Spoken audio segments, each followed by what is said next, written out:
जेन ज़ी लोकतंत्र बचाएंगे। राहुल गांधी के इस बयान को लेकर सियासी बवाल बढ़ गया है। बीजेपी इस बयान के बहाने राहुल गांधी को घेर रही है और आरोप लगाया है कि राहुल गांधी देश में अस्थिरता का माहौल खड़ा करना चाहते हैं।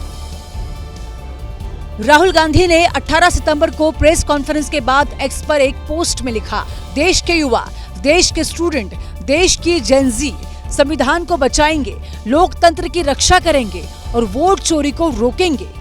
राहुल के इसी ट्वीट पर सियासी संग्राम छिड़ गया है। राहुल गांधी अराजकता का प्रतीक है, देश में अस्थिरता लाना चाहते हैं। राहुल के इस पोस्ट पर ऋषिकांत दुबे ने कहा, तो जेन ज़ी के आंदोलन को यदि वो उठाना चाहते हैं तो हम तो राहुल गांधी के साथ हैं।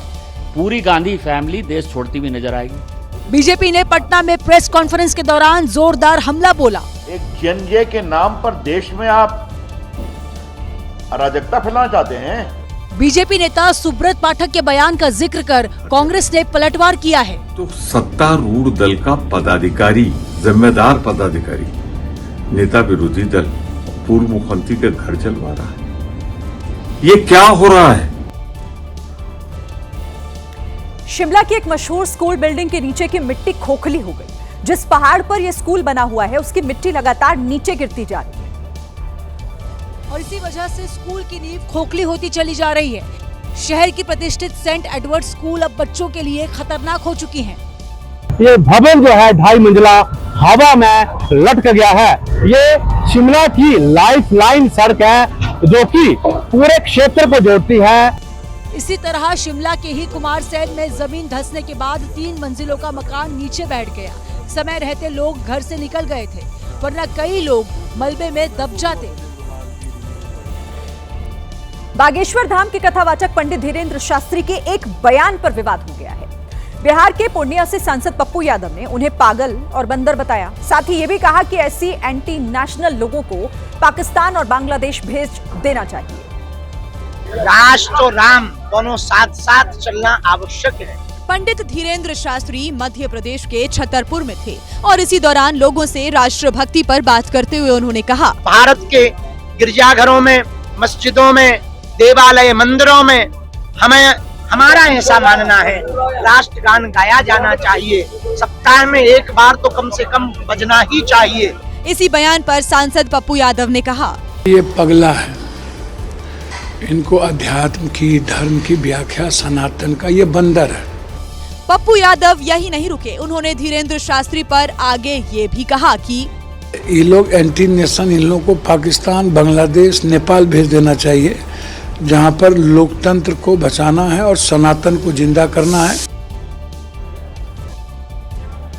पंजाब में बाढ़ का पानी तो उतर गया, लेकिन उसके बाद परेशानियां हजार हैं। फिरोजपुर में सतलुज नदी के पानी के उतरने के बाद अब हालात और बदतर हो गए हैं। घरों के अंदर मिट्टी जमा हो गई, कई एकड़ फसल बाढ़ के पानी में बर्बाद हो गई। अब लोग किसी तरह इस मुश्किल समय से उबरने की कोशिश करने में लगे हैं।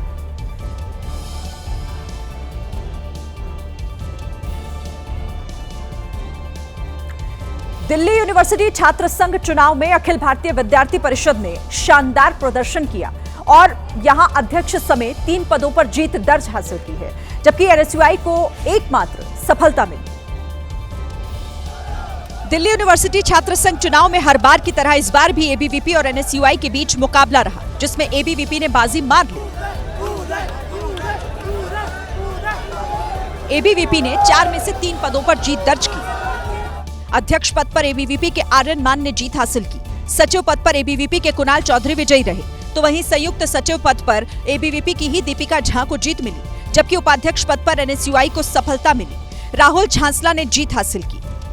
दिल्ली की सीएम रेखा गुप्ता ने एबीवीपी के शानदार प्रदर्शन पर उन्हें बधाई दी। मेरी ओर से सभी पदाधिकारियों को बहुत ढेर सारी बधाई। युवाओं का प्रतिनिधित्व वो कर रहे हैं। जीत के बाद एबीवीपी के छात्र नेताओं ने जमकर जश्न मनाया। आसमानी आफत से भले ही देश के कई हिस्सों में राहत मिली हो, लेकिन जंगली जानवरों का रिहायशी बस्तियों में निकलने का सिलसिला भी जारी है। यूपी के कुशीनगर में विशालकाय मगरमच्छ मिलने से हड़कंप मच गया।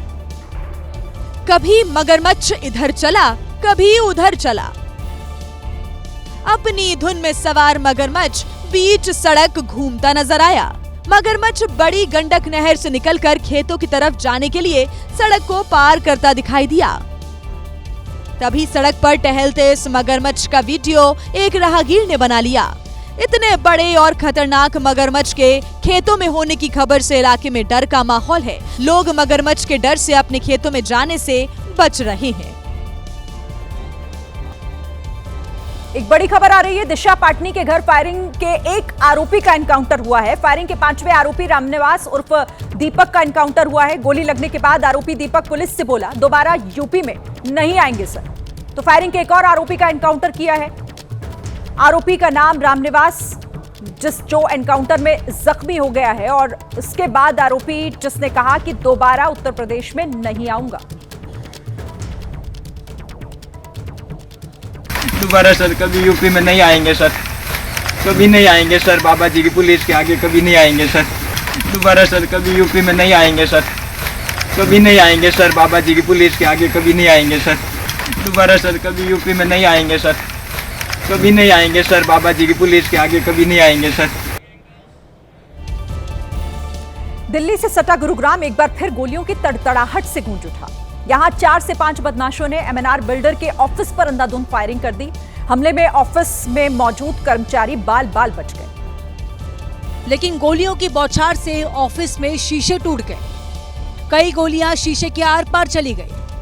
बदमाशों ने ऑफिस में खड़ी गाड़ियों को भी निशाना बनाया। वहीं कई बुलेट जमीन पर बिखरे दिखाई दी। जिस वक्त ऑफिस पर फायरिंग की गई, कई कर्मचारी ऑफिस में थे, लेकिन गनीमत रही, फायरिंग में कोई कर्मचारी हताहत नहीं हुआ। करीबन 4 फीट का गेट है।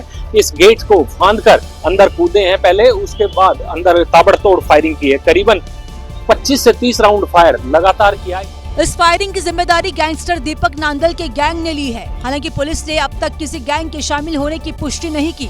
फिलहाल पुलिस आसपास के सीसीटीवी फुटेज की जांच कर रही है।